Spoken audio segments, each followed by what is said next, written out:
starting off with a bit of context for those on the call who maybe don't cover debt exclusively or who haven't been paying too much attention to it.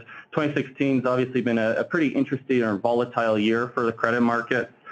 Commodities have come down in early 2016. We saw them at near 10-year lows with WTI. I mean, it had a two-handle on it in January and February of this year. Debt and equity traded down with it, and there were a few months at the start of 2016 where the debt market really opened up. Yields, as you can see on the left side here, in the left figure, what this figure shows is an index, the debt index of lower 48 U.S. E&Ps relative to the same basket of companies' equity index. And you can just see how much both markets traded off in early 2016. I mean, it wasn't uncommon to see yields up in the mid-teens or even as high as 20% for operators that had historically seen yields below 10% or even in the 5% range.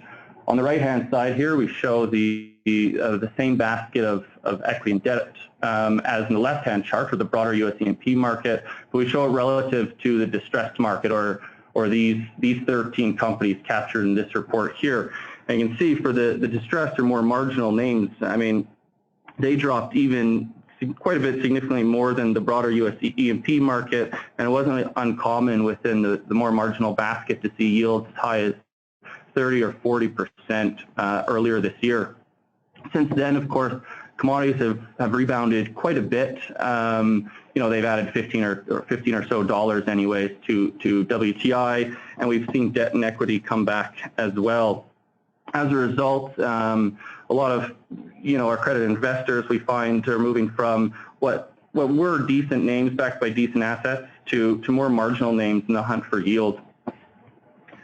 Here are a couple slides. They're a bit granular, but there are a couple slides from our energy market wrap, January 22nd, 2016, that I think really shows or really captures what happened earlier this year. Here we show a basket of about 100 operators across North America, and the senior unsecured debt trading price, for average senior unsecured debt trading price for each operator.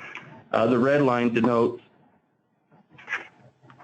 those operators with average trading prices sub 50% of par, and the orange line denotes those operators with average senior unsecured debt trading below 75% of par. And it's pretty wild that, you know, in January of this year, operators like Carrizo, LPI, Whiting, WPX, and Continental were trading at, you know, in the mid 60-cent range, whereas operators like Oasis, Sanchez, EPE were trading as low as 35% of par.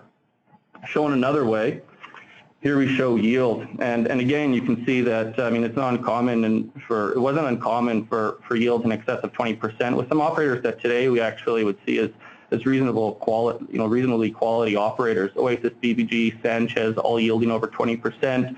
Whiting, WPX, SM, all yielding in the high teens at that time. Now, as the credit markets rebounded, as I mentioned, you know, we're moving away from those types of operators to more marginal operators, or the operators captured in this report here.